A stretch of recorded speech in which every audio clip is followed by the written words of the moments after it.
ভারত কৃষক সভা ঢাকা আজকের অঞ্চল ডেপুটেশন সফল ওনারা সিপিএম দল থেকে আমার পঞ্চায়েতে ডিউটিশন দিলেন।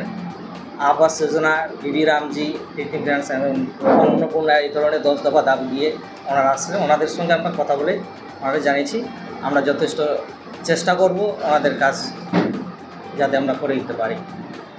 আর তার পাশাপাশি একটা অভিযোগ করলেন যে বিগত দিনে সিপিএমের 4 জন সদস্যকে ঠিক মতন কাজ দেওয়া হয়নি। বিষয়টা কীভাবে দেখছেন?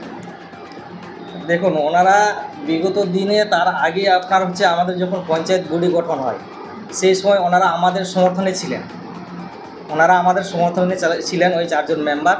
ওনারা পরবর্তী যখন 2.5 বছর কাছাকাছি আসে তার আগেই ওনারা সিপিএমের সঙ্গে টিএমসির সঙ্গে যোগদান করেন। ওনারা সেই সঙ্গে ওনাদের হয়ে ওনারা ভোট করেন বলে আমরা ধরে নিয়েছিলাম যে ওনারা বিরোধীর সঙ্গে ওনারা অ্যাডজাস্ট আছেন। সেই হিসাবে আমরা ওনাদের বিরোধী মেম্বারকে দিয়ে আমরা একসঙ্গে দিতাম। দেওয়া হয়েছিল অনেকদিন, আমাদের 3 বছর হতে চলেছে এই পঞ্চায়েতটা। আমরা এই 3 বছর যে স্কিমগুলো আমরা দিয়েছিলাম এর আগে আমরা বিরোধীর মাধ্যমে দিয়েছি, কিন্তু ওনারা এতদিন কিছু বলেননি। কিন্তু আজকে এই প্রথম ডেপুটেশনে আমাদের বললেন যে আমাদের এক্সট্রাভাবে দিতে হবে ওনাদের সঙ্গে না। কতটা আশ্বাস দিচ্ছেন এবার?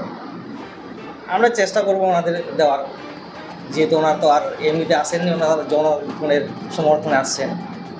আমাদের বিজেপির পক্ষ থেকে আমরা যথেষ্ট চেষ্টা করব ওনাদের যাতে ওনার মেম্বারের ওনাদের মান সম্মানটা থাকে দেওয়ার। আপনার নাম? সবই নেব।